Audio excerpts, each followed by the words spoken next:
Bem-vindos a Portugal, a pérola do Oceano Atlântico, onde visitaremos os mais interessantes lugares turísticos da capital e seus arredores. Veremos a costa junto a Lisboa, vários monumentos famosos, vilas típicas e outras atrações turísticas incluídas nos mais famosos circuitos turísticos que se realizam em Lisboa.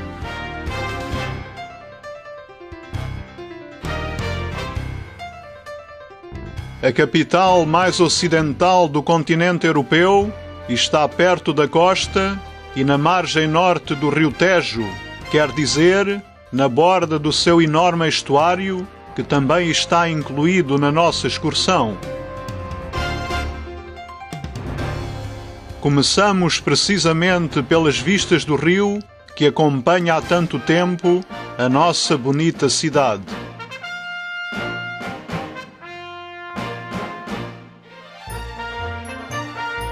Berço de marinheiros, navegantes e aventureiros que ampliaram o horizonte a lugares nunca antes navegados, em incríveis expedições marítimas, deixando a terra pátria pela foz do Rio Tejo e entrando no Oceano Atlântico Norte.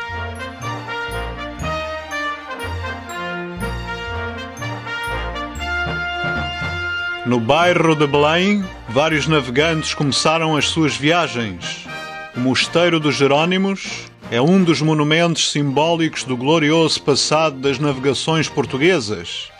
Modernas construções do século XX, como o Centro Cultural de Belém, deixam-nos ainda, neste lugar mágico, respirar a atmosfera da história de aventuras marítimas e conduzir-nos a outras imponentes construções, como uma das pontes e a estátua do Cristo.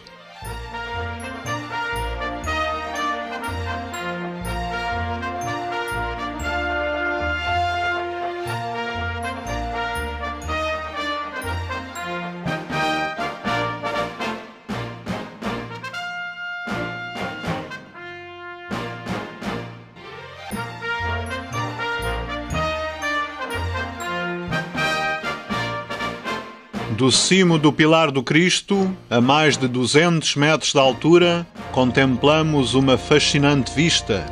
Vemos daqui o final do Rio Tejo, a parte ocidental de Lisboa, ao norte a montanha de Sintra, a ponte 25 de Abril, construída nos anos 60 e onde se efetua uma interessante travessia.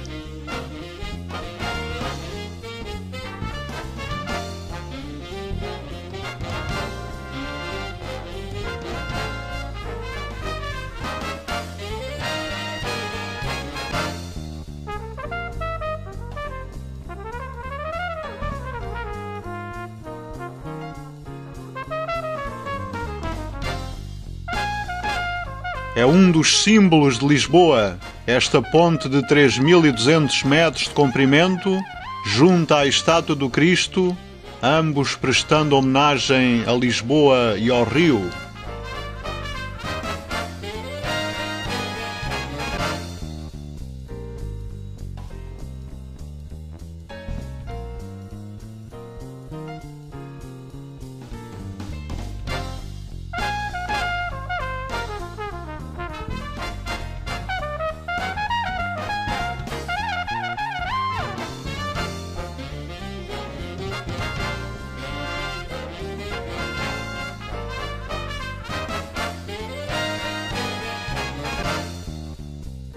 Se nos voltarmos para leste, aproximamo-nos do passado.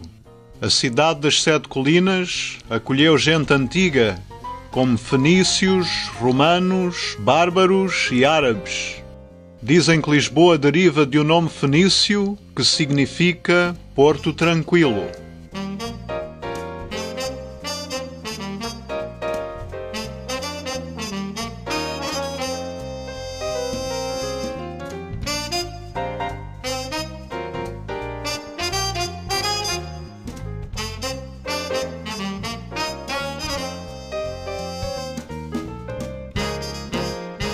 E tudo isto converteu-se no porto mais conhecido no mundo no século XVI, graças a um dos mais fantásticos estuários no mundo, com mais de 15 km de largura, onde várias cidades vivem na recordação de um glorioso passado náutico e perante um dos mais estratégicos portos no Atlântico Norte.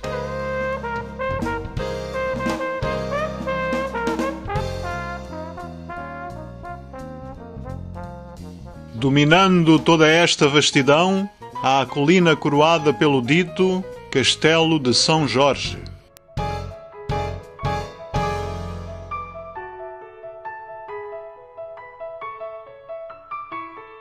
Este era o núcleo da cidade medieval. Se bem que tivesse sido reconstruída em 1940, ainda ouvimos as açoteias que nos falam da história da cidade.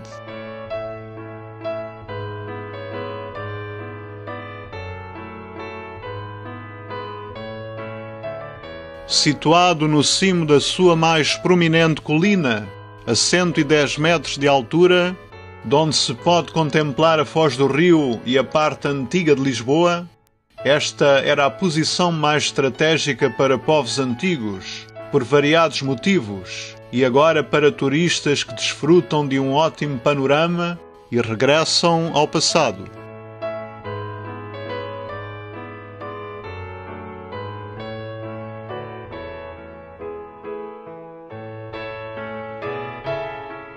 Centenas de caravelas e galeões chegavam a Lisboa antigamente.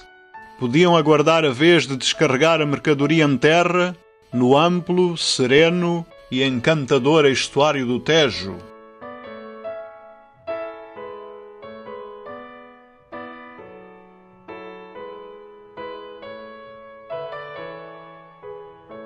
A norte do castelo, Lisboa preparava o seu crescimento, sempre sob o olhar do rei, que tinha janelas para todas as partes da cidade.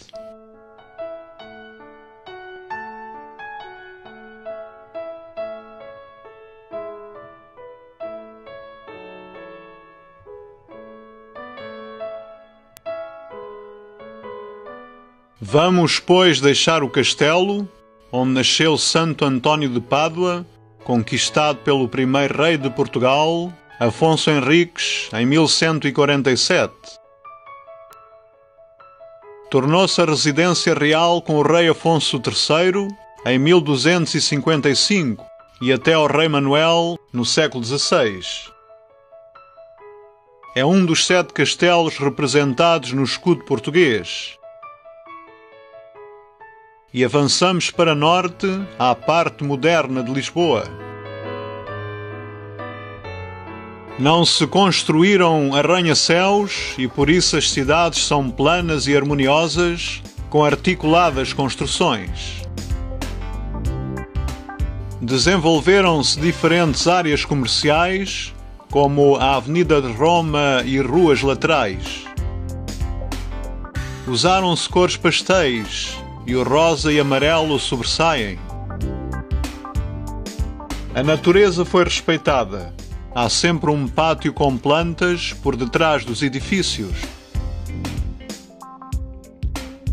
Linhas genéricas do final do século XX substituíram as figuras humanas que decoravam as fachadas.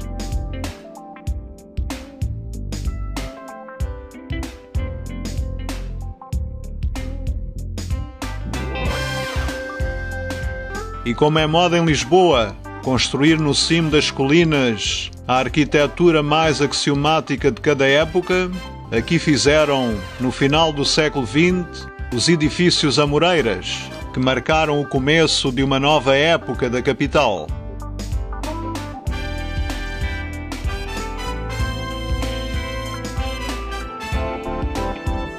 Lisboa foi-se desenvolvendo plana e horizontalmente em direção ao norte, voltando as costas ao rio.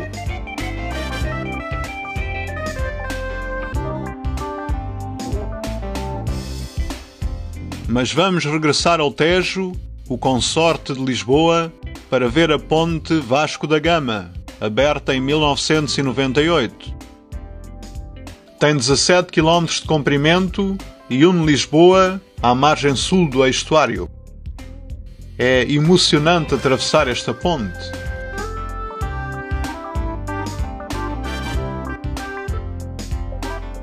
É uma das mais compridas no mundo e o seu nome, Vasco da Gama, faz-nos lembrar as longas viagens dos marinheiros portugueses ao Oriente.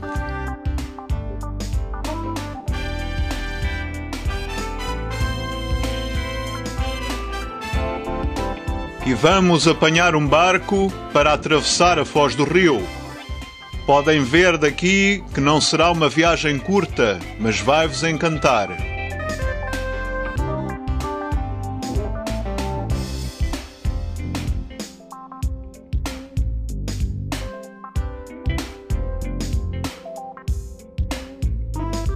Há aqui barcos rápidos, mas vamos agora num chamado cacilheiro, algo a que os lisboetas já se acostumaram há muito tempo.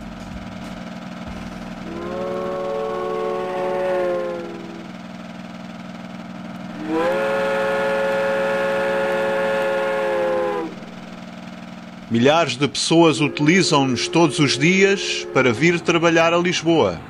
São muito laboriosos os portugueses. Não obstante, os habitantes de Lisboa são conhecidos como os comedores de alface, ou seja, os alfacinhas. São simpáticos e tranquilos, quase tão tranquilos como a desembocadura do rio.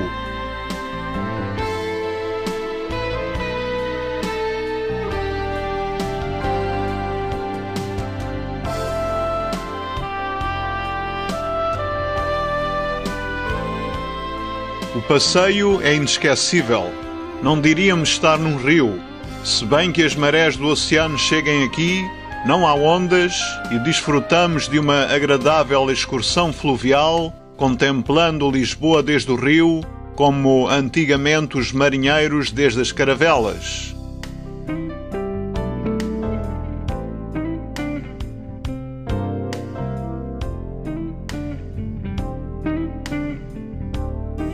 O Porto de Lisboa, com mais de 20 km de comprimento, era o mais atarefado no mundo durante a época dos descobrimentos.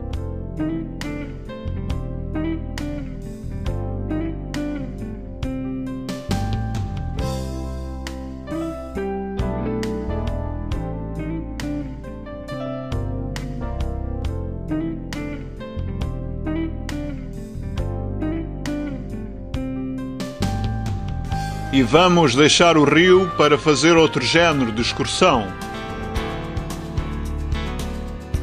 Podíamos escolher uma carruagem, mas de momento tomamos um autocarro de 2 andares. Podemos fazê-lo no verão e no inverno, graças ao clima ameno de Lisboa.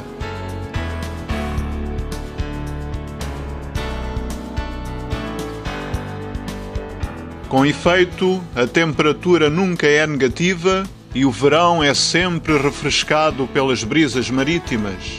É quando respiramos a aragem salgada do oceano, nesta arborescente cidade, com plantas mesmo no inverno.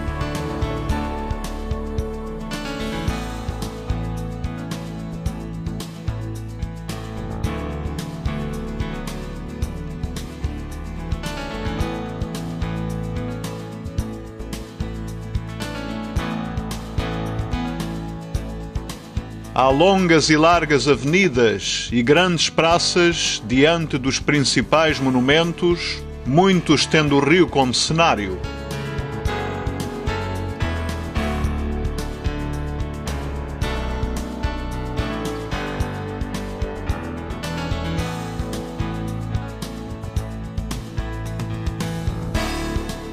Apesar dos grandes autocarros não passarem pelas ruas estreitas e sinuosas da parte antiga, que está essencialmente junto ao rio, podemos compará-la com o Apenso e avaliar como Lisboa se desenvolveu ao largo do tempo.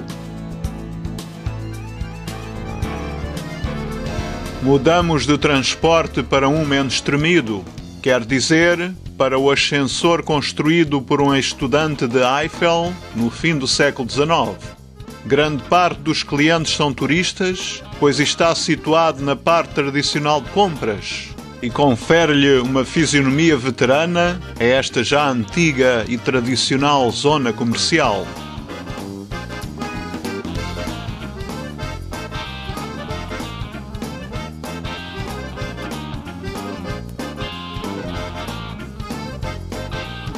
Para as colinas existe um outro passeio, os funiculares. Por vezes não é fácil subir as colinas a pé e apanhamos um funicular.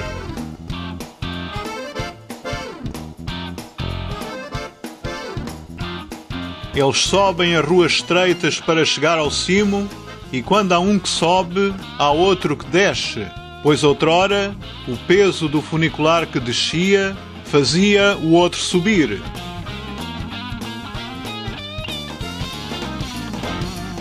Mudamos novamente, mas ficamos na mesma família. Desta vez tomamos um elétrico para outro passeio típico de Lisboa. Este bonde antigo é a única maneira de penetrar na parte velha da cidade pelas ruas estreitas, algumas tão estreitas que só passa mesmo o elétrico.